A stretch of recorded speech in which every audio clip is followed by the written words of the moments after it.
ফিরে এলাম বিরতির পর। এবার চোখ রাখবো একটু আমবাসার দিকে।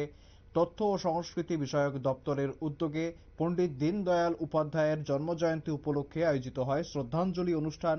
আমবাসা পিআরটিআই কনফারেন্স হলে আয়োজিত হয় অনুষ্ঠানটি প্রদীপ প্রজ্বলনের মধ্য দিয়ে।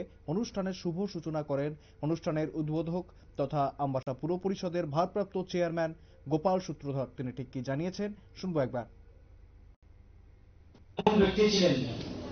পণ্ডিতজির মার্গদর্শনে আজকে ভারত সরকারও চলছে, কারণ ওনার যে একাত্ম মানব দর্শন, উনি সবসময় চিন্তা করেছিলেন সমাজের অন্তিম ব্যক্তি, সমাজের সবচেয়ে পিছিয়ে পড়া যে ব্যক্তি, যে জাতি গোষ্ঠী আছে, সামাজিকভাবে হোক, রাজনৈতিকভাবে হোক, অর্থনৈতিকভাবে হোক, পিছিয়ে পড়েছে এমন ব্যক্তি, সেই ব্যক্তির চিন্তা করার জন্য ওনাদের যে দর্শন, আজকে সেই দর্শন মোতাবেক আমাদের সরকার চলছে।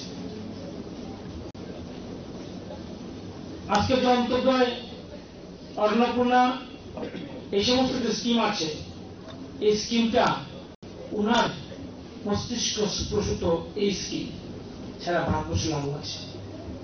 তো আমরা সমাজেই চিন্তা করতে পারি এমন ব্যক্তি ছিলেন আমাদের সরকার আসার পর। এমন সব মনীষীদের চিন্তা ভাবনা নিয়ে আমরা সরকারের চিন্তা ভাবনা নিচ্ছি, কেন আগামী প্রজন্মকে আমরা জানান দিতে চাই যে পণ্ডিতজির চিন্তা ভাবনা এমন ছিল যে আমাদের দেশ আজকে ওনাদের চিন্তা ভাবনা এগিয়ে যাচ্ছে।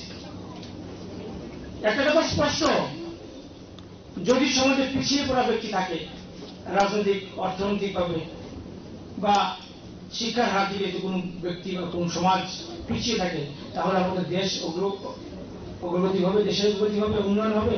হবে না। উনি আজকে নয়, কত বছর চিন্তা করেছিলেন। উনার বাল্যকাল খুব দুঃখের সহিত কাটিয়েছেন উনি।